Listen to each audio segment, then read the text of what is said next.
السلام علیکم ورحمۃ اللہ وبرکاتہ۔ کیا آپ جانتے ہیں کہ قرآن مجید میں ایک ایسی صورت بھی ہے جس کی پہلی آواز اللہ تعالیٰ نے اپنے محبوب نبی صلی اللہ علیہ وسلم کو محبت بھرے انداز میں دی تھی؟ یا ایھا المزمل، اے چادر اوڑھنے والے۔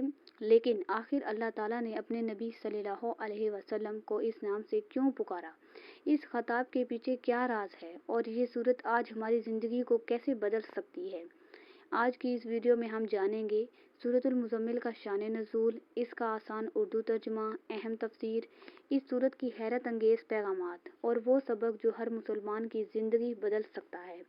اگر آپ قرآن کو صرف پڑھنا ہی نہیں بلکہ سمجھنا چاہتے ہیں تو اس ویڈیو کو آخر تک ضرور دیکھیے، کیونکہ ممکن ہے کہ آج آپ سورۃ المزمل کی وہ بات جان لیں جو پہلے کبھی نہ سنی ہو۔ تو آئیے اللہ کا نام لے کر سورۃ المزمل کے خوبصورت سفر کا آغاز کرتے ہیں۔ بسم اللہ الرحمن الرحیم۔ تعارف، شان نزول، ترجمہ، تفسیر، سبق اور سورۃ المزمل کی تفسیر۔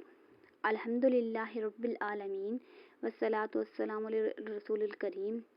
معزز میرے عزیز ساتھیوں، آج میرا موضوع سورۃ المزمل ہے۔ یہ قرآن مجید کی 73ویں سورت ہے۔ اس میں 20 آیات ہیں اور یہ مکی سورت ہے۔ اس سورت کا نام المزمل ہے، جس کا مطلب ہے چادر اوڑھنے والا۔ اس سورت کی ابتدا میں اللہ تعالیٰ نے نبی کریم صلی اللہ علیہ وسلم کو محبت بھرے انداز میں خطاب فرمایا۔ ابتدائی آیات کا ترجمہ: اے چادر اوڑھنے والے، رات کو قیام کریں مگر تھوڑا حصہ، آدھی رات یا اس سے کچھ کم یا کچھ زیادہ، اور قرآن کو ٹھہر ٹھہر کر پڑھا کریں۔ مختصر تفسیر: اللہ تعالیٰ نے نبی کریم صلی اللہ علیہ وسلم کو رات کی عبادت، تہجد اور قرآن کی خوبصورت تلاوت کی تلقین فرمائی تاکہ آپ صلی اللہ علیہ وسلم دعوت اسلام کی عظیم ذمہ داری کے لیے روحانی طور پر مضبوط ہوں۔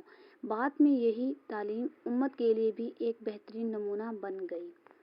سورۃ المزمل ہمیں یہ اہم اسباق دیتی ہے: نماز، خصوصاً تہجد کی اہمیت، قرآن مجید کی سمجھ کر اور آہستگی سے پڑھنے کی ترغیب، صبر، استقامت اور اللہ پر کامل بھروسہ، دین کی دعوت میں نرم مزاجی اور ثابت قدمی، اللہ تعالیٰ سے معافی اور توبہ کی تلقین۔ ہمارے لیے پیغام: اگر ہم روزانہ قرآن کی تلاوت کریں، نماز کی پابندی کریں، سچ بولیں، صبر اور اختیار کریں اور اللہ پر بھروسہ رکھیں تو ہماری دنیا اور آخرت دونوں بہتر ہو سکتی ہیں۔ نتیجہ: سورۃ المزمل ہمیں سکھاتی ہے کہ کامیابی صرف محنت سے نہیں بلکہ اللہ تعالیٰ سے مضبوط تعلق، عبادت، صبر اور قرآن پر عمل سے حاصل ہوتی ہے۔ اللہ تعالیٰ ہمیں اس سورت کی تعلیمات پر عمل کرنے کی توفیق عطا فرمائے۔ آمین ثم آمین یا رب العالمین۔